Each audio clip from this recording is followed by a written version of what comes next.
안녕하세요. 삼성 SDS 물류사업부 마켓 인텔리전스 그룹 차미리네입니다. 2025년 2분기 웨비나에 오늘도 함께 해주셔서 감사합니다. 오늘도 경제의 오수진 프로님, 해상의 이민호 프로님 모셨습니다.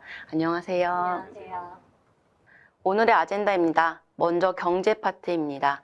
25년 4월 2일 미국은 이날을 해방의 날로 선포하며 주요 무역 파트너국을 대상으로 국가별 상호 관세 정책을 발표했습니다. 이 조치로 인해 고율의 관세가 부과되는 국가들은 즉각적으로 미국과의 협상에 착수했고, 그 결과 미국 시각 4월 9일 중국을 제외한 대부분의 국가들이 새로운 상호 관세율 적용에 대해 90일간의 유예 기간을 부여받았습니다. 이번 조치로 인해 이른바 승리 없는 관세 전쟁이라는 말이 다시 떠오르고 있는데요. 결국 피해를 입는 건 소비자가 아닐까 싶습니다. 90일간의 유예 기간 동안 각국의 협상이 진행될 것이고, 이에 따른 변화가 다양할 것인데요. 현재까지 정리된 내용을 전달드리고 앞으로는 어떻게 될지 함께 살펴보시죠. 해상시장 동향과 함께 미국의 대중해운 조선업 견제와 상호 관세 부과로 인한 향후 해운시장 전망, 항공 부분 역시 시장 동향과 함께 불확실성이 항공시장에 미치는 영향에 대해 알아보겠습니다. 그리고 지난 1분기에 중국의 MI 스페셜리스트들을 통해 생생한 중국 권역의 이야기를 들어볼 수 있었습니다. 2분기에는 중동, 인도, 아프리카 권역의 MI 스페셜리스트인 하람 프로님과 사이 팀장님을 모시고 홍해 사태에 따른 해상 운송 시장 영향 분석과 미국의 신관세 정책 하에 인도의 전략적 기획 모색에 대해 생생한 현장의 소리를 들어보도록 하겠습니다. 그럼 경제 먼저 시작하겠습니다. 안녕하세요. 삼성 SDS 오수진 프로입니다. 경제 동향을 시작하겠습니다. 경제 파트에서는 먼저 글로벌 경제 성장률 전망부터 살펴보겠습니다. IMF, OECD, 세계은행 등 주요 국제기구와 한국은행은 정기적으로 경제 성장률을 발표합니다. 최근 발표된 자료 기준을 보면 한국은행은 올해 2월 발표에서 25년 세계 경제 성장률을 기존보다 0.1%포인트 낮춘 2.9%로 전망하며 미국 관세 정책의 영향을 주요 요인으로 지목했습니다. IMF는 지난 1월 3.3%로 예상했던 25년 세계 경제 성장률을 최근 발표된 관세 조치 이후 3%로 하향 조정할 계획이라고 밝혔습니다. OECD도 지난 3월 중간 경제 전망 보고서를 통해 무역 장벽 확대와 지정학적 긴장 고조를 이유로 G20 국가들의 성장 둔화를 경고하며 세계 성장률을 기존 3.3%에서 3.1%로 낮췄습니다. 특히 미국의 연간 GDP 성장률은 25년 2.2%, 26년에는 1.6%로 둔화될 것으로 전망됩니다. 글로벌 투자은행 IB들 역시 부정적인 전망을 내놓고 있습니다. JP모건은 이번 관세 조치로 인해 미국의 25년 연간 GDP가 전반적으로 약 1.5에서 2%까지 감소할 것으로 예측했으며, 이는 경기 침체 가능성을 시사합니다. 예일대학교 예산연구소는 이번 관세 정책이 미국 물가를 약 1.3% 상승시키며 가구당 평균 2,100달러의 추가 부담을 초래할 것으로 전망했습니다. 이는 소비 위축으로 이어져 미국 경제활동에 부정적인 영향을 미칠 가능성이 큽니다. 이번 상호관세 조치는 역대 최대 규모의 무역 제재 중 하나로 글로벌 교역 축소 가능성을 키우며 세계 경제 성장률에 급격한 타격을 주고 있습니다. 미국이 주도하는 이번 관세 전쟁의 구체적 흐름은 이어지는 마켓 이슈에서 자세히 다뤄보겠습니다. 미국이 주도하는 글로벌 관세 전쟁이 본격화되고 있습니다. 미국의 관세 정책 핵심은 자국 산업을 보호하고 지속적인 무역 적자를 개선하기 위한 것으로 트럼프 취임 직후부터 강력하게 추진 중입니다. 대통령의 무역 협상 및 관세 부과 권한을 법제화하고자 미국 하원에서 미국 상호무역법을 발의했습니다. 이는 대통령이 일방적으로 관세를 부과할 수 있는 사항으로 행정부의 권한을 대폭 강화하려는 조치입니다. 또한 관세를 비롯한 해외 원천 수입 징수를 총괄하는 대외수입청 ERS의 신설을 공식화했습니다. 향후 미국으로 들어오는 모든 물류가 이제 철저히 통제됩니다. 이번 2기의 정책들은 단발성 대응이 아닌 제도화된 통상체제 개편에 가깝다는 점에서 그 파급력은 과거보다 훨씬 클 것으로 전망됩니다. 미국 세금재단의 분석에 따르면 미국은 관세 부과로 올해부터 34년까지 1조 1천억 달러의 세수 증가가 예상된다고 전망했습니다. 25년 1월 트럼프 대통령 취임과 동시에 중국, 캐나다, 멕시코 등 주요 교역국을 대상으로 선제적인 관세 부과 방침이 발표되었습니다. 캐나다, 멕시코의 경우 두 번의 유예 끝에 USMCA 미적용 상품에 대해 25% 관세가 부과되었고, 이 3월에는 중국산 제품에 대해 20% 관세 부과가 시행되었습니다. 이어 4월 2일 미국은 보편 관세와 상호 관세 정책을 공식 발표하며 글로벌 무역 질서에 있어 중대한 전환점이 되었습니다. 4월 2일 발표된 미국의 주요 국가별 상호 관세율을 보면 베트남은 46%, 한국 25%, 유럽연합 20% 등이 발표되었습니다. 이후 베트남, 유럽연합 등 대다수의 국가들은 미국과의 협상을 우선시하는 분위기인 반면 중국은 미국 관세에 대해 맞대응하고 있습니다. 중국은 미국산 수입품 34% 보복관세 발표 이후 또다시 50% 상향 추가하자, 이에 트럼프는 중국 외 모든 교역국에 4월 9일로 발효된 상호관세를 90일간 유예하고, 맞대응하는 중국에는 본보기식 추가 관세로 계속 부과하며 미중 관세 전쟁이 격화되고 있습니다. 이쯤에서 현실화된 트럼프의 관세 종류를 정리해 보겠습니다. 먼저 보편관세는 전 세계 모든 수입품에 대해 일괄 10% 관세를 부과하는 조치로 4월 5일부터 발효됐습니다. 이는 미국 내 모든 수입 제품에 기본적인 보호 장벽을 구축하는 것이며, 향후 개별적으로 국가별 조정이 없을 경우 해당 세율이 유지됩니다. 다음으로 이번 상호관세 조치는 단순한 관세 인상을 넘어섭니다.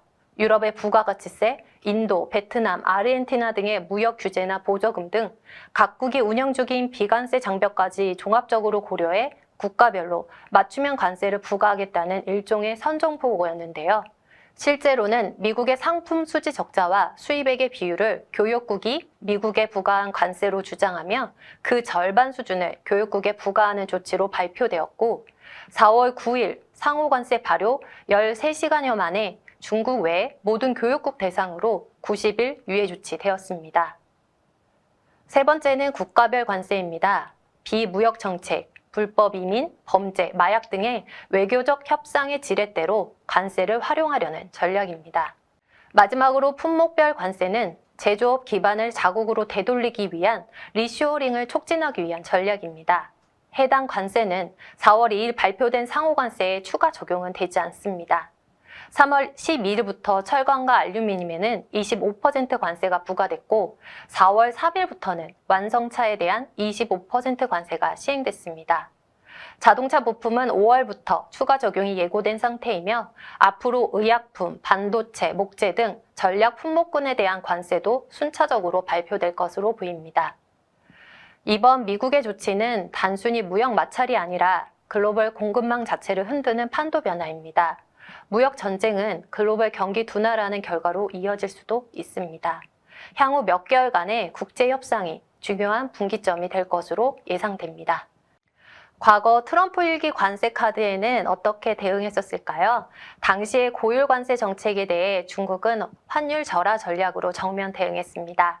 18년 7월 미국이 중국산 제품에 25% 관세를 부과하며 무역 전쟁이 본격화되자 중국은 즉각 위안화 가치를 전략적으로 하락시켜 수출 경쟁력을 유지했습니다.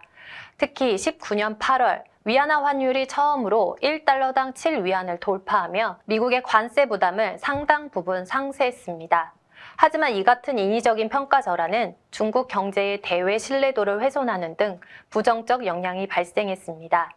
결국 2020년 1월 중국은 2천억 달러 규모의 미국산 제품 수입 확대를 골자로 한 무역 합의에 나서며 1차 관세 전쟁은 일단락됐습니다. 트럼프 2기에서도 위안화 절하 전략은 여전히 유효한 카드로 쓰이고 있는 것으로 보여집니다. 트럼프 대통령의 당선일 이후부터 25년 1월 취임일까지 위안화는 약 3%의 점진적인 약세 흐름을 보이고 있으며 특히 4월 2일 상호관세 발표일 기준 환율은 1달러당 7.3위안 수준으로 다시 심리적 마지노선을 넘겼습니다. 하지만 지금의 중국 경제는 일기 때와는 다릅니다. 부동산 부채 리스크, 청년 실업률 증가, 소비 위축 등 내부적 침체 요인이 심화된 상황이기 때문에 환율을 급격히 조정하기보다는 점진적 약세로 대응할 가능성이 높아 보입니다. 중국뿐만 아니라 다른 주요국들도 통화 약세 전략을 선택하고 있습니다.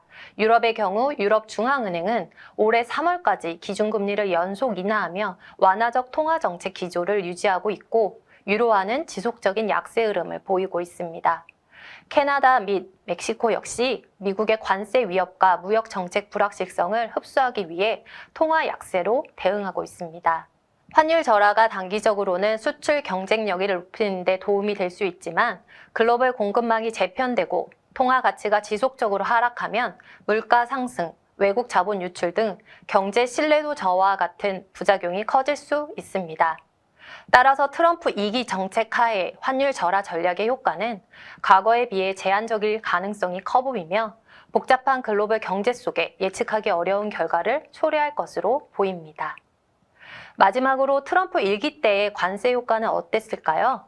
확인해보니 2017년 대비 2020년 미국의 무역 적자는 약 14% 증가했습니다. 중국과의 수입은 줄었지만 베트남, 태국 등 제3국으로 수입이 전이되며 전체 적자는 오히려 확대된 것입니다. 소비자 부담도 컸습니다. 2019년 미국 연방준비제도와 시카고 대학교 연구진에서 발표한 내용 중 대표적인 예가 세탁기입니다. 세탁기 관세로 미국 정부가 걷어들인 연간 수입은 연 8,200만 달러였지만 소비자가 실제 추가로 부담한 비용은 약 15억 달러에 달했습니다. 이는 무려 18배에 달하는 소비자 전가였습니다.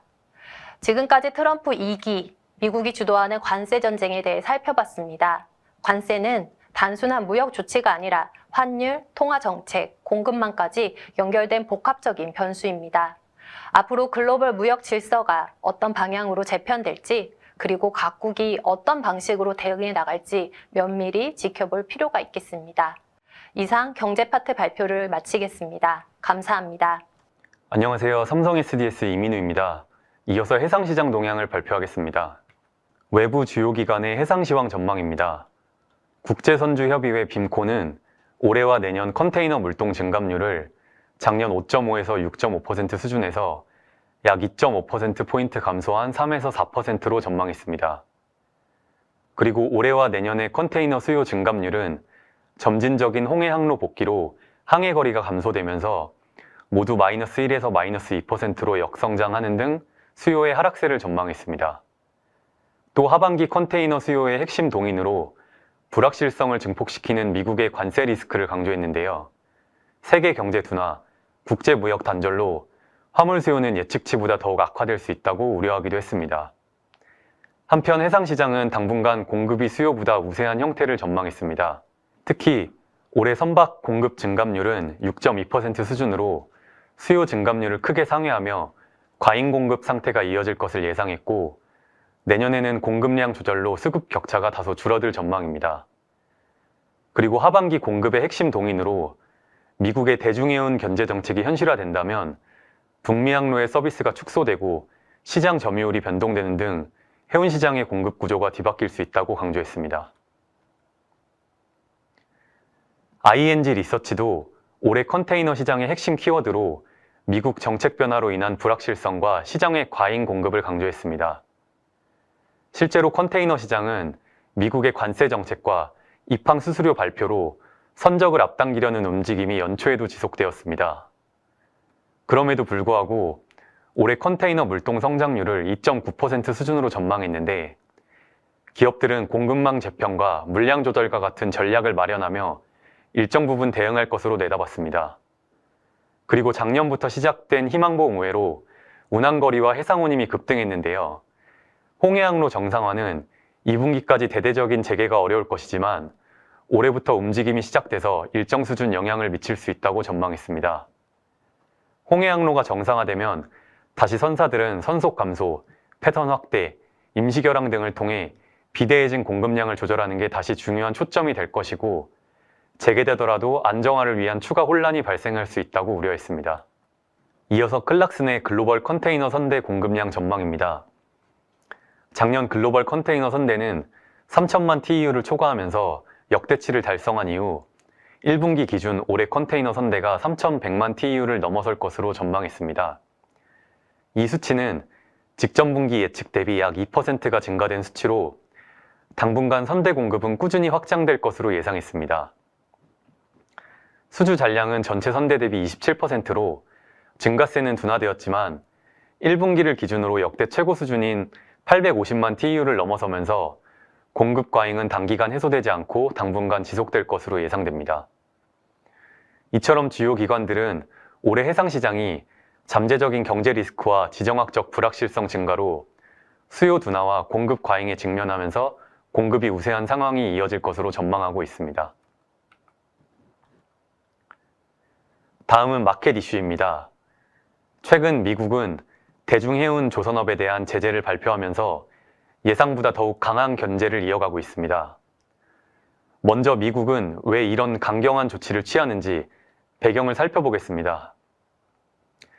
현재 중국 조선업은 2001년 WTO 가입 이후 교역량의 확대와 중국 정부의 전폭적인 지원으로 규모와 기술 면에서 최고 수준에 도달했다고 평가받고 있습니다. 실제로 글로벌 시장에서 중국의 선박 건조 비중은 99년 5% 미만에서 23년 51%까지 급성장했고 컨테이너, 샤시, 크레인과 같은 해상 인프라 점유율도 글로벌 시장에서 압도적인 우위를 차지하고 있습니다. 이에 비해 미국의 조선업 경쟁력은 현저히 떨어지는 상황입니다. 과거 세계 최고 수준이던 미국 조선업은 중국과 반대로 정부의 지원 중단과 조선업 과보호로 쇠퇴하면서 24년 단 0.1%라는 점유율로 초라하게 축소되었습니다. 이런 배경을 바탕으로 미국은 신정부 출범 이후 해운 조선업 재건을 위해 중국을 견제하는 조치를 준비하고 있습니다. 지난 1월 미국은 중국의 선사 코스코와 함께 중국 선박공업 집단 산하의 주요 조선소를 군사기업으로 지정했고 이어서 2월에는 중국산 선박이 미국 입항 시 수수료를 부과하는 방안까지 발표하면서 해운 시장은 크게 요동치고 있습니다. 미국이 준비 중인 입항 수수료 부과 대상은 우측의 표와 같이 중국 국적 해운사, 선대 중 중국산 선박을 보유 중인 선사, 그리고 수주 잔고 중 중국산 선박을 보유 중인 선사로 구분되는데 조선업에서 중국의 영향력을 감안하면 수수료를 피해가기는 불가능할 것으로 보입니다. 선사별 영향을 좀 더 자세히 살펴보겠습니다. 먼저 코스코는 중국 국적 선사이면서 동시에 전체 선대 중 중국산 선박이 차지하는 비중이 57%로 가장 큰 타격을 받을 걸로 예상됩니다. 다른 글로벌 선사들 역시 이 제재를 피해갈 수 없는 상황입니다. MSC, CMA CGM, ONE, 짐은 선대 중 중국산 선박 비중이 25% 이상으로 코스코에 이어 타격이 클 것으로 예상됩니다. 여기에 중국이 장악하고 있는 수주 잔량 기준까지 더해지면 수수료는 기하급수적으로 늘어날 것입니다. 이 제안에 대해 미국 무역대표부는 지난달 양일에 거쳐 공청회를 개최했습니다. 세계해운협의회는 정책이 실현되면 선사들이 입항료를 줄이기 위해 미국 기항 횟수를 최소화하면서 특정 항만의 혼잡이 극심해질 것을 우려했고 시애틀, 타코마항과 미 서부 항만 노조에서는 기존 북미 물동이 캐나다와 멕시코로 우회되면서 미국 항만의 고용 손실로 이어질 것을 우려했습니다. 그리고 주요 화주 단체에서도 입항료 부과로 미국의 수출 경쟁력이 하락할 수 있다고 지적하면서 우려를 나타냈습니다. 이처럼 업계에서는 반대 의견을 적극적으로 표명하고 있지만 트럼프 정부도 강경한 상황이라 제재 수위가 얼마나 조정될 수 있을지에 대해서 기추가 주목되고 있습니다. 이후로 최근 8일 미국 무역대표부 대표는 청문회를 통해 해당 조치의 목표는 미국 해운 산업에 대한 적정한 세수 확보이고 방식은 일부 완화될 수 있다고 여지를 두기도 했습니다. 제재가 현실화될 경우 해상운임 급등은 불가피한 수순이기 때문에 이번 달에 발표될 수정안과 진행 상황을 계속해서 지켜봐야겠습니다. 지속되는 미국의 상호관세 발표와 맞대응이 본격화되면서 해운 시장은 직접적인 타격을 입을 전망입니다. 싱가포르의 해운 시황 분석 기업인 라이너리티카는 무역전쟁 우려로 올해 글로벌 컨테이너 물동이 전년 대비 1.1% 역성장할 것으로 전망했는데 최근 매년 성장세를 나타내던 일반적인 추세와는 다른 모습을 보일 것으로 분석했습니다. 월별로는 1월 사전 선적의 영향으로 최근 3개년 대비 매우 높은 처리량을 달성한 이후 최근 3월부터 본격적인 둔화가 시작됐다고 분석했습니다. 실제로 컨테이너 수요는 향후 수요 전망이 불투명한 상황이며 상호 관세가 예외 없이 시행된다면 심각한 경제 침체와 함께 무역량은 더욱 위축될 것으로 보입니다.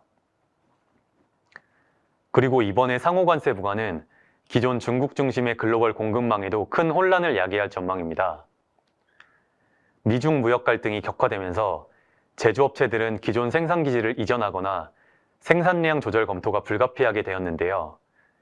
이로 인해 중국의 다른 지역으로 공급처를 다변화하는 차이나 플러스 원 전략이 적극적으로 검토되고 있습니다. 그러나 이마저도 간단하지 않은 상황입니다. 세계 최대 수출국인 중국의 기술력과 숙련된 인력, 탄탄한 네트워크와 뛰어난 인프라는 단기간 대체가 불가능한 수준입니다. 여기에 더해 후보지로 부상 중인 국가들에도 고율의 상호 관세가 예고되며 생산지 다각화는 훨씬 더 복잡해진 상황입니다. 이런 이유들로 미국의 무역 정책에도 중국은 여전히 핵심 연결고리로 남을 가능성이 높아 보입니다. 실제로 미국은 소비재 생산의 대부분을 중국에 의존하고 있고 중간재도 대체 공급원을 찾기가 어려운 상황입니다. 유럽 또한 상대적으로 미국에 비해 대체 공급처 검토가 덜 시급한 상황이고 대체할 인접 조달지마저 없는 상황입니다. 이처럼 미국의 관세 정책으로 중국의 역할은 다소 축소될 것이지만 기존 핵심 생산시설 이전은 여전히 어려울 것으로 전망되는 상황입니다. 안녕하세요. 삼성 SDS의 차미린입니다. 항공시장 동향을 발표하겠습니다. 단기 시장 전망 함께 하겠습니다. 25년 항공시장은 정상화되었다는 이야기를 많이 들으실 겁니다. 수요가 증가하고 대부분의 항공기가 복항하며 우리는 시장 정상화라는 말을 많이 사용하고 있습니다. 하지만 정상화라는 것이 팬데믹 이전의 시장과 동일하다고 볼 수 없는 부분이 있습니다. 우선 시장은 전자상거래라는 신흥 수요가 장악하고 있고 운임 수준도 여전히 팬데믹 이전보다는 높은 상황입니다. 그럼에도 불구하고 시장이 정상화되어 가고 있다고 말할 수 있는 부분은 바로 화물 적재율 추이를 통해서 알 수 있습니다. 화물 적재율은 수요 대비 공급의 비율을 나타내는 지표로 시장 수급 상황을 반영하고 있습니다. 그래서 적재율이 높다는 것은 시장의 수요가 증가한다는, 또 적재율이 낮다는 것은 공급이 과잉이다 라고 볼 수 있습니다. 이 적재율에 따라 운임 협상력을 이동합니다. 노선에 따라 다르겠지만 오늘 웨비나에서 살펴볼 노선은 바로 중국발 미국착 노선입니다. 지금 보시는 그래프는 19년에서 24년 중국발 미국착의 운임과 아시아 북미 양방향 노선의 적재율 분포도입니다. 운임을 상위 25%와 하위 25%로 구분하여 각 운임 범위의 적재율을 조사해 보니 운임이 상위 25%일 때 적재율은 63% 아래로 낮아지지 않고 운임이 하위 25%일 때 적재율은 67%를 넘지 않습니다. 즉 적재율이 63% 아래일 때는 화주의 협상력이 상승되고 적재율이 67% 이상일 때는 공급자의 협상력이 상승된다고 볼 수 있습니다. 그럼 적재율의 추이를 보면서 향후의 시장은 화주 주도의 시장일지 공급자 중심의 시장이 될지 한번 확인해 보겠습니다. 팬데믹 이전인 19년 아시아 북미 노선의 적재율은 62%입니다. 연평균 운임은 약 3달러이며 이 시기 항공시장은 비수기와 성수기의 흐름에 따라 운임의 등락이 예측되었습니다. 코로나로 공항이 폐쇄되고 운영 인력 부족으로 공급이 감소한 반면 긴급 구호 물품과 전자상거래 수요가 증가하면서 21년 시장 내 아시아 북미 노선의 적재율은 70%까지 치솟았습니다. 높은 적재율인 만큼 운임도 고공행진이었습니다. 연평균 운임은 킬로그램당 8.8달러, 최고점은 킬로그램당 15.13달러를 기록한 적도 있습니다. 이 두 해만 보더라도 적재율은 시장의 수급 상황을 반영한다는 것을 잘 알 수 있습니다. 24년 적재율은 63%를 기록하였습니다. 화주의 협상 주도력이 점차 회복됨을 늘어나는 장기 계약으로도 알 수 있었죠. 하지만 아직 운임은 팬데믹 이전 수준으로 돌아오진 않았습니다. 그렇다면 25년은 어떻게 될까요? 25년 1분기에 이른 춘절이 운임 하방 압력을 낮추면서 여전히 높은 운임 수준을 유지하고 있지만 화주 협상력이 높아지는 추이로 앞으로의 운임은 인하될 가능성이 높아지면서 진정한 정상화를 기대해 볼 수 있겠습니다. 다음은 항공운임 종합지수로 살펴보는 시장 내 운임 추이입니다. 25년 1분기 항공운임 종합지수는 2145로 전년 동기 대비 10% 상승하였습니다. 1월, 2월 하락세를 보이다 3월부터는 상승 추이를 보이는데 이는 시장 내 스팟 운임 점유율과도 밀접한 관계가 있습니다. 24년은 전자상거래 물동으로 안정적인 운영과 운임을 유지하려는 화주들로 장기 계약 비중이 분기마다 높아졌습니다. 24년 4분기에는 시장 내 1년 이상 장기 계약 비중이 무려 63%에 달하였는데요. 이는 23년 4분기 47%였던 비중이 63%까지 늘어나면서 시장 내 안정적인 운임 추이를 기대할 수 있었습니다. 시장 내 장기 계약이 주를 이루면 스팟 운임의 변동폭은 좁아지는 경향이 있습니다. 자연스러운 시장 안정화가 이루어지는데요. 25년 1분기는 미국의 소액 면세 기준 변경과 관세 상승으로 인해 시장의 안정화가 위협을 받게 되었습니다. 핵심 수요 노선이 위협을 받게 되자 수익성을 보호하기 위해 항공사들은 즉각 공급 변화를 꾀하게 되었습니다. 중국에서 동남아와 인도로 노선을 변경하거나 아시아, 유럽 노선의 공급을 추가 확대하는 등 공급도 다변화될 수요를 따라 변화할 예정입니다. 하지만 아직까지 확실한 것은 없습니다. 그래서 포워더들도 항공사의 공급 변경이 완료되기 전까지 장기 계약을 보류하고 있는 상황이며 이로 인해 시장 내 장기 계약 비중보다 스팟 운임 비중이 늘어나고 있습니다. 제네타의 분석에 의하면 1개월 운임이 지난 4분기에는 19%였으나 25년 1분기 30%까지 증가하였고 1년 이상 장기 계약은 0%로 분석되었습니다. 확실히 시장 내 단기 운임 비중이 높아지고 있으며 이로 인해 운임은 당분간 불안정하게 요동칠 것으로 예상됩니다. 다음은 주요 공항별 물동량입니다. 지난 2월까지의 물동량 변화입니다. 눈여겨볼 포인트는 바로 홍콩과 LA입니다. 홍콩공항은 중국산 화물을 세계로 연결하는 글로벌 허브입니다. 그러나 미국과 중국 간의 긴장 고조로 물동량이 감소될 위기에 직면하였는데요. 춘절의 영향도 있겠지만 홍콩공항은 1월부터 물동량이 가파른 하락세를 보이고 있습니다. 전자상거래의 주요 종착지인 미국의 LA도 마찬가지입니다.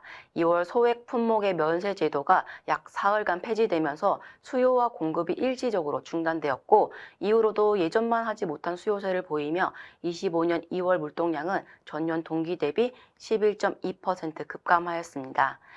전년 2월은 춘절 연휴로 물동량이 낮은 시기였는데 그것보다 더 낮은 물동량이라니 단 사흘간 전자상거래 물동 중단이 미친 영향이 대단하다고 볼 수 있겠습니다. 다음은 공급입니다. 우선 3월 12주차 국제 화물 공급량을 확인해 보겠습니다. 글로벌 공급량은 전년 동기 대비 1% 증가하였고 지역별로 고른 성장세를 보였습니다. 춘절과 미국의 소액 면세 제도 폐지의 영향으로 2월 급감하였던 공급이 3월 수요 급등에 대응하며 대폭 증가한 것으로 보이는데요. 4월부터 적용될 보편관세, 상호관세, 국가별 관세 등 관세 폭탄 전에 선적하기 위한 움직임이 3월 초부터 뚜렷하게 보였습니다. 2분기에는 어느 지역의 공급이 확대될 전망인지 한번 확인해 보겠습니다. 아시아와 유럽을 잇는 노선의 공급 변화가 예사롭지 않습니다. 1분기 대비 2분기에는 유럽과 서유럽의 공급이 각각 16.9%, 9.8% 증가할 것으로 보입니다. 이는 아까 단기 전망에서 설명드린 내용과 일치하는데요. 미국의 신관세 정책에 따라 수요가 변동될 것으로 보이며 이를 위한 항공사들의 유럽 공략이 뚜렷이 보이는 부분입니다. 트럼프 대통령 당선 이후 그 정책을 파악하느라 정말 바쁘게 지낸 것 같습니다. 경제, 해상, 항공 전반에 걸쳐 트럼프의 정책은 1분기 내내 불확실성 요인으로 작용하며 기업들의 전략 수립에 어려움을 주었습니다. 그 와중에 예년보다 이른 춘절은 25년 1분기 물류 전략 수립에 더욱더 어려움을 주었는데요. 매년 2월 춘절 연휴로 인한 항공시장 내 운임 등락을 알고 계실 겁니다. 이 춘절로 인한 운임 등락의 변화를 한번 알아보겠습니다. 항공시장에서 아시아 지역의 약 7일간의 춘절 연휴는 수요, 공급, 그리고 운임에 큰 영향을 미치고 있습니다. 수요 측면에서는 연휴 기간 동안 제조가 중단되며 일시적으로 하락세를 보입니다. 공급 측면에서는 연휴 기간 동안 여객 수요가 증가하며 여객기가 추가 편성되는 등 수요 대비 공급 과잉이라 이 춘절 연휴 기간 내에는 운임 하락세를 보입니다. 그래서 전통적으로 1분기 운임은 첫 4에서 6주간 하락세를 보이다가 춘절 연휴 직전 물량 밀어내기로 운임이 급등한 후에 연휴 시작과 함께 운임이 하락하는 고유의 패턴을 보입니다. 그러나 25년은 1월 마지막 주에 춘절이 위치하면서 연초 3주 만에 수요가 급증하고 운임이 상승하기 시작했습니다. 24년 1월 운임은 전월 대비 31% 하락한 반면 25년 1월은 겨우 20%의 하락폭을 보여주는데요. 이른 춘절이 1월의 운임 하락폭을 상대적으로 감소시키면서 연초 고운임을 유지하게 하였습니다. 그리고 이번 1분기의 가장 큰 불확실성이죠. 미국의 소액 면세 제도 폐지 여부입니다. 2월 미국은 소액 면세 제도의 폐지를 발표했습니다. 국제비상경제수권법, 즉 대통령이 국가안보, 외교정책, 경제위협과 관련된 특정 경제적 조치를 취할 수 있는 권한으로 미국의 경제를 지키겠다고 나선 것인데요. $800 이하 화물의 통관 절차가 간소함을 악용하여 미국 내 마약 밀수, 강제 노동으로 생산된 제품이 무차별적으로 수입되는 문제를 해결하기 위한 방안이라고 밝혔습니다. 이 소액 면세 제도 폐지로 인해 트랜스퍼시픽 노선의 핵심인 중국발 전자상거래 수요에 큰 타격이 미칠 것으로 예상되었습니다. 하지만 단 3일 만에 관세 부과 시스템 미흡의 이유로 폐지를 유예시키며 미 관세청의 시스템이 관세 수집을 효율적으로 처리할 수 있을 때 다시 논의하기로 하였습니다. 그리고 3월 17일 미 관세청은 소액 수입 신고권의 기능 개선 배포일을 9월로 연기하는 안내를 발표했습니다. 9월까지 소액 면세 제도가 유예된다고 예상해 볼 수 있겠는데요. 하지만 4월 트럼프는 소액 면세 제도 폐지를 강행하였습니다. 5월부터 $800 이하의 제품은 어떻게 미국 수입되는지 살펴보겠습니다. 먼저 $800 이하의 제품은 그동안 관세가 면제되어 판매자와 소비자의 비용이 절감되었습니다. 또한 정식 통관 절차 없이 빠른 통관이 가능하였는데요. 5월부터는 수입 시 미니멈 $100 혹은 신고가의 120%가 관세로 부여됩니다. 이마저도 6월부터는 미니멈이 $200로 늘어날 예정입니다. 뿐만 아니라 정식 통관을 위한 인보이스 및 신고서 제출이 필요하고 이 작업을 진행해 줄 통관 대행 업체가 필요하겠죠. 서류 작성과 통관 수수료까지 고려한다면 $10짜리 제품에 추가적으로 $151에서 $251 정도의 추가 비용이 발생하고 화물 스캐닝을 위한 대기 시간까지 발생될 수 있습니다. 매일 미국에 수입되는 소액 면세건이 약 400만 건이라고 합니다. 제도 폐지로 약 200만 건으로 물량이 감소한다고 하더라도 미국 공항과 세관 내 화물 적체가 우려되는데요.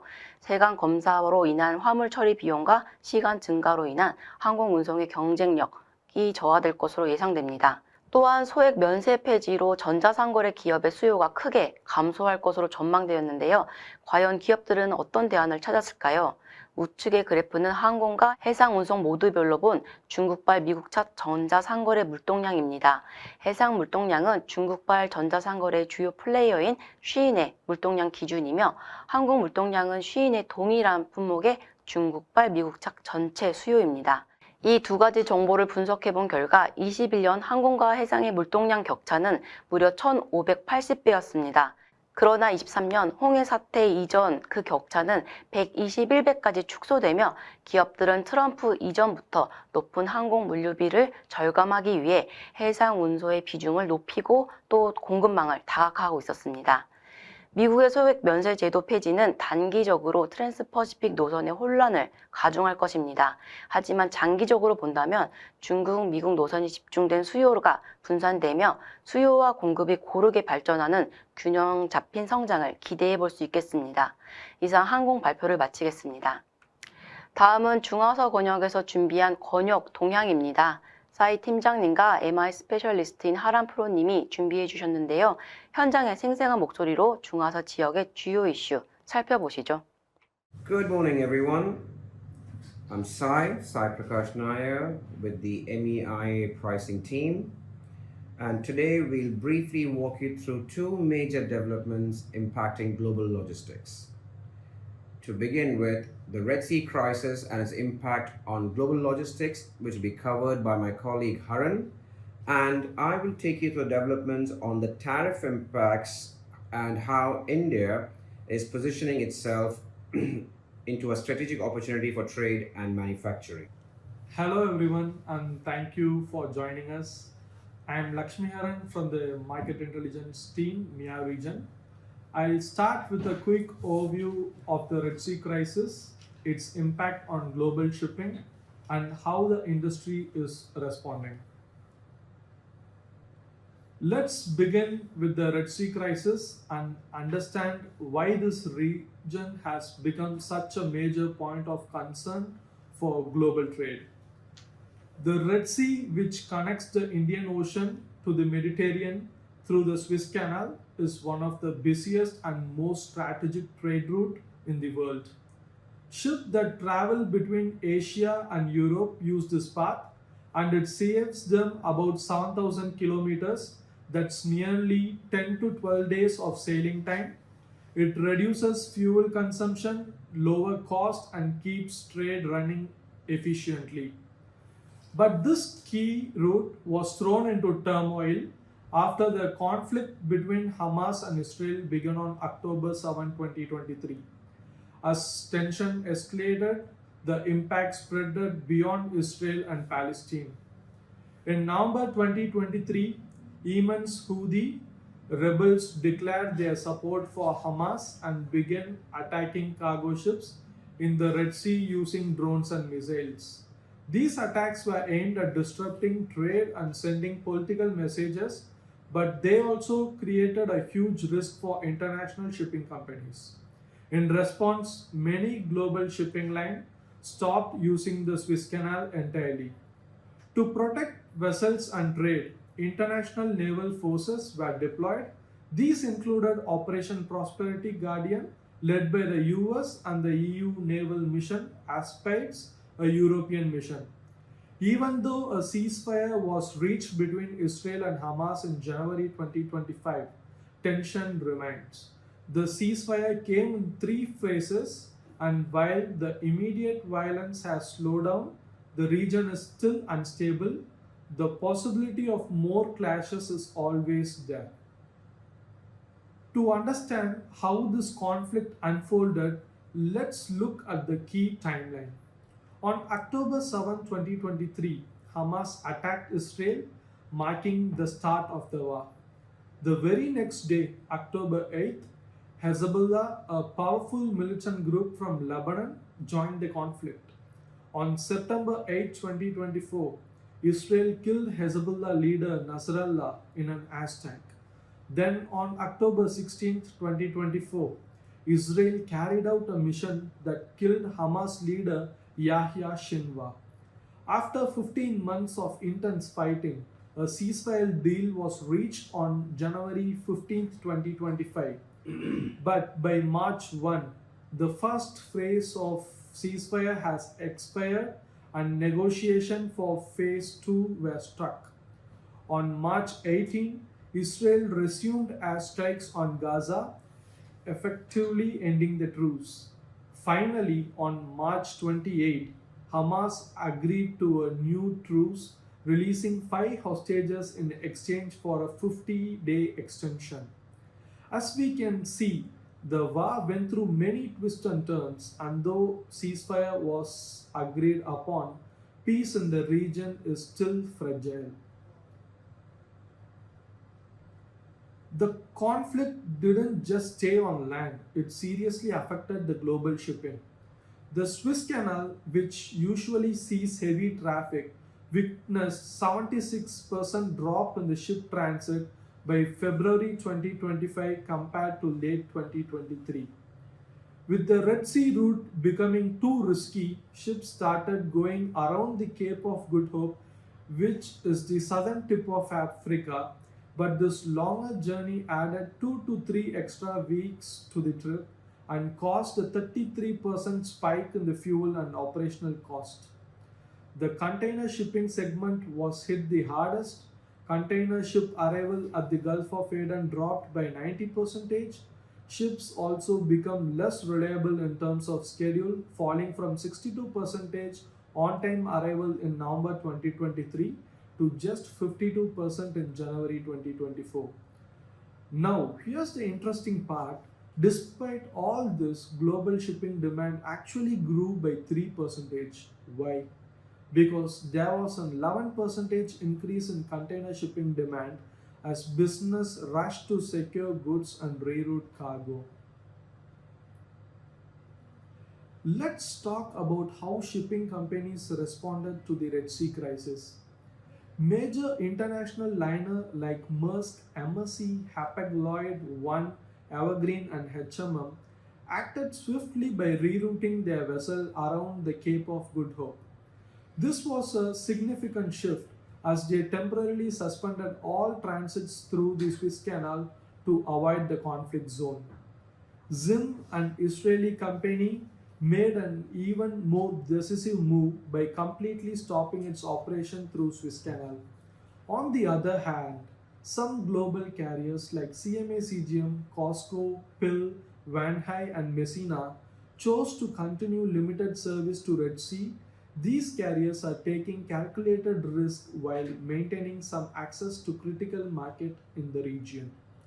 Regional shipping lines such as ESL, Unifeeder, Sealead and Transma responded by swifting to short sea shipping strategies, keeping their focus on nearby port networks while managing their exposure to Red Sea disruptions. At a broader level, the crisis has pushed government and companies to consider long-term alternatives to traditional maritime routes. This includes the new land-based trade corridors like the India Middle East Europe Corridor (IMEC) and renewed interest in the modern Silk Road. These are being seen as strategic solution to reduce over reliance on any one maritime passage. And here is something important to mention. In times of crisis like this, visibility in logistics becomes absolutely essential.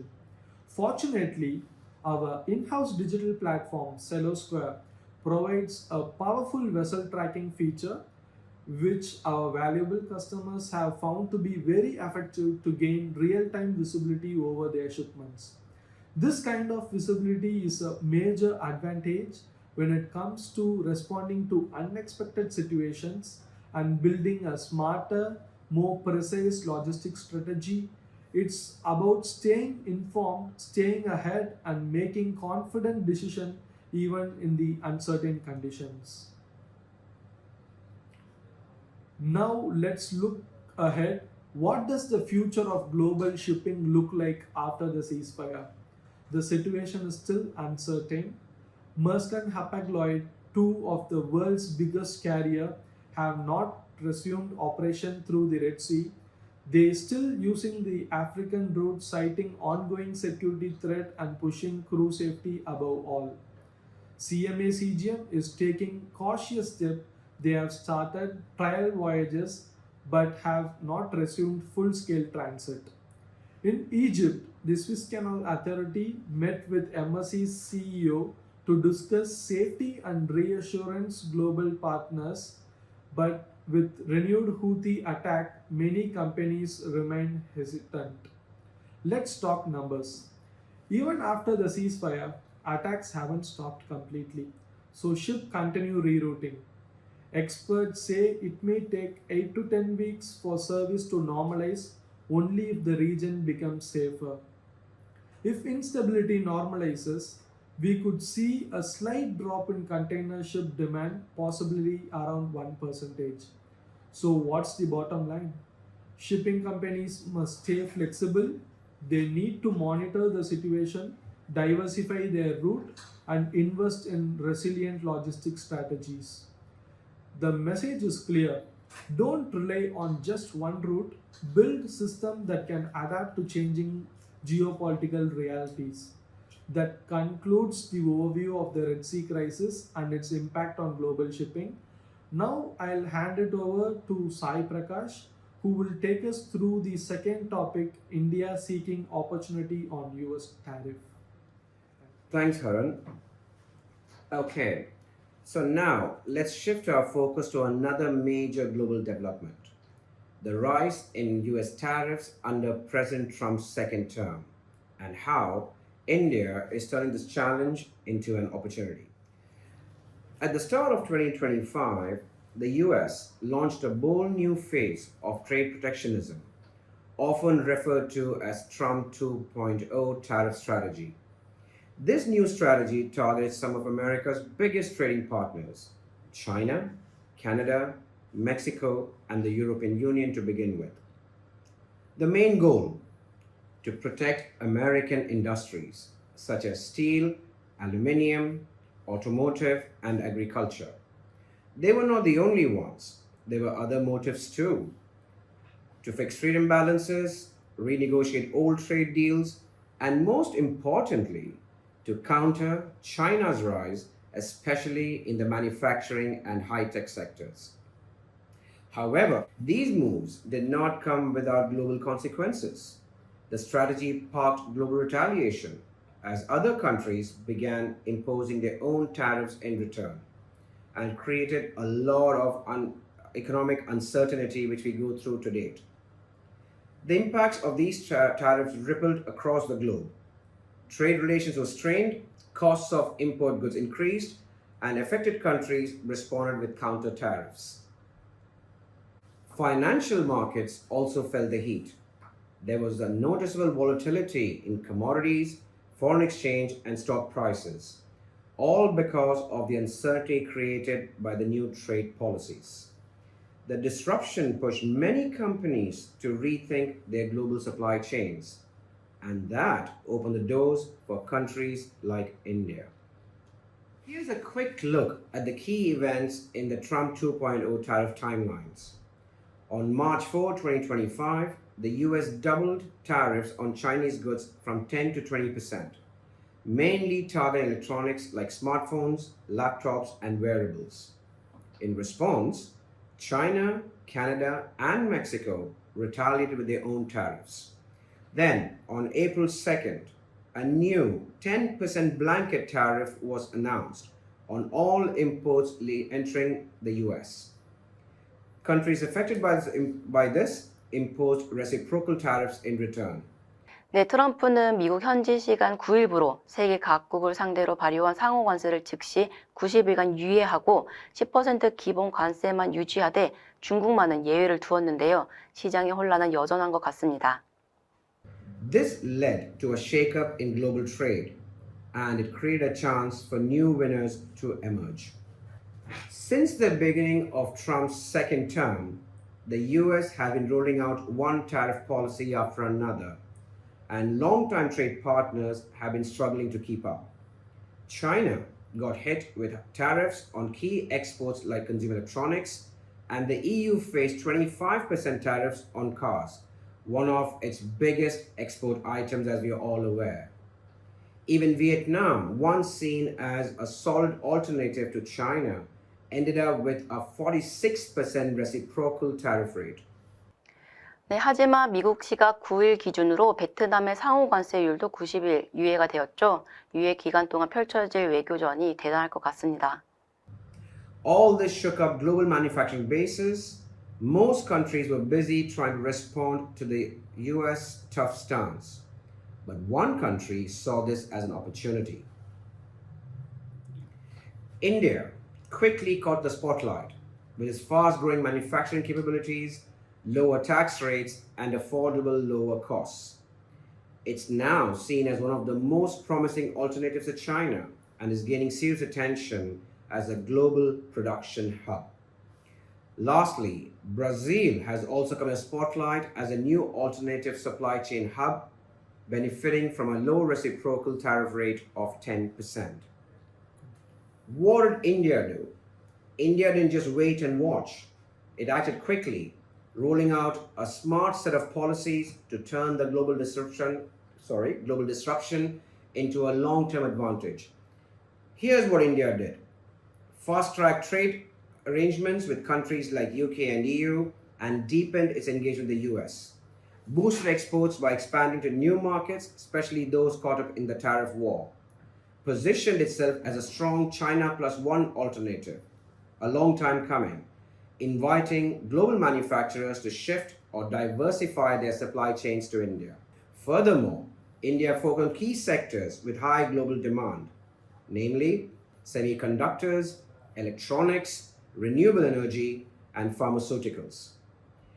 By offering tax incentives, infrastructure access, easier policies, India began attracting serious attention from multinational companies via FDI. To fast-track momentum, India introduced several focused measures, reduced import duties on selected items like metals, chemicals, and jewelry, making Indian-made goods more globally competitive, expanded its production-linked incentive (PLIs) schemes to bring in top manufacturers such as Apple, Dell, HP to name a few.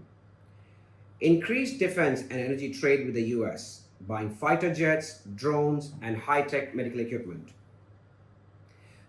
They also proposed raising the FDI cap to 100% insurance, creating more room for US investment. Strengthen infrastructure through projects like the India, Middle East, Europe corridor and the IndusX to boost regional connectivity. Offering tax breaks to US companies looking to set up operations in India. These moves weren't just about short-term gains, they were about building long-term strategic advantages. With such initiatives, an increased demand in air freight seems likely, only time will tell. This slide here is a snapshot of 10 of the major products exported from India to the US market. Before we dive into trade policies and tariff reforms, let's begin by understanding India's current position in the global trade ecosystem, especially from a logistics perspective. India's logistics sector is undergoing a major transformation and is quickly emerging as a strategic pillar of national growth. It's already valued at $380 billion and is supported by the National Logistics Policy, with strong focus on multimodal transport, better infrastructure, and of course, digital innovation. Despite global uncertainties and US tariff hikes, India has managed to limit the impact on its exports with an estimated decline of 3 to 3.5% for the current year. Rather than viewing this as a setback, India is using this as a springboard to accelerate diversification, value addition, and supply chain optimization. What's also notable is the level of global interest. Korean giants, for example, are actively expanding in India by aligning with region-specific industrial clusters, combining global expertise with local strength. And it doesn't stop here. India is using the tariff shift as an opportunity to drive international economic reforms and position itself as a more open and globally aligned economy. In a major move, India expressed willingness to lower tariffs on 55% of US imports, amounting to about $23 billion in US trade. This was a strong signal to international investors and partners that India is ready to engage, collaborate, and compete on the global stage. Alongside this, India is actively building new trade corridors. connecting it more effectively with Europe, the Middle East, and the US. These corridors are expected to drive a steady rise in ocean and air cargo volumes, which will boost connectivity and enhance India's role in global value chains. So, from a both policy standpoint and a logistics execution standpoint, India is making bold moves, turning global trade tensions into long-term strategic gains. We would like to hereby conclude by stating India is no longer a future opportunity. It's a present reality for those ready to move with purpose. Hence, this brings us to the end of our session. As a closing note, I would like to add, we are undergoing an unprecedented time in the logistics industry. And keeping our ears to the ground and being nimble-footed is essential to survival. We wish everyone the very best for the challenges that lay ahead. Thank you. Thanks again for your time. We look forward to staying connected and supporting you through these evolving market conditions. Take care and goodbye. Thank you all. 그럼 오늘의 웨비나를 요약 정리하겠습니다. 글로벌 경제는 여전히 질서 없는 변동성이 이어지고 있습니다. 트럼프 2기 행정부의 상호 관세가 발표되고 일부 현실화되며 전 세계적으로 경제 리스크가 한층 확대되고 있습니다. 중국은 정부의 지속적인 경기 부양책에도 불구하고 트럼프발 무역 압박으로 인해 대외 수요 위축이 우려되는 상황입니다. 미국 역시 성장 둔화와 물가 상승이 동시에 진행되는 이중 리스크에 직면하고 있습니다. 해상은 운임 급락이 본격화되는 시기입니다. 올해 해상 시황은 수요 부진과 공급 과잉으로 운임 하락세가 당분간 지속될 걸로 전망됩니다. 또 미국의 관세 리스크와 홍해항로 정상화는 하반기 시황의 핵심 동인이고, 추가로 미국의 대중해운 조선 제재가 현실화될 경우 해운 시장 전체에 심각한 혼란을 초래할 것으로 예상됩니다. 25년 이른 춘절로 1월의 운임은 예년보다 하방 압력이 낮았고 3월과 4월은 미국의 고율 관세 적용 전 재고를 확보하기 위한 화주들의 움직임으로 단기 수요와 운임이 급상승하였습니다. 항공사와 포워더 그리고 화주 모두가 장기적 전략보다는 단기 전략을 선택할 수밖에 없는 2025년 2분기는 모두에게 위기입니다. 25년 항공시장은 천천히 안정화될 것으로 기대했으나 트럼프 당선 이후 일방적인 고율 관세로 다시 한번 글로벌 공급망이 흔들리고 이에 대응하기 위한 보복 관세들이 난무하는 가운데 그래도 협상의 여지를 남겨놓은 90일의 유예 기간을 기회로 삼아 이 위기를 극복해야겠습니다. 첼로스퀘어 회원이라면 오늘 웨비나에 기반이 된 물류시황 레포트를 받아보실 수 있습니다. 오늘도 함께해 주셔서 감사합니다.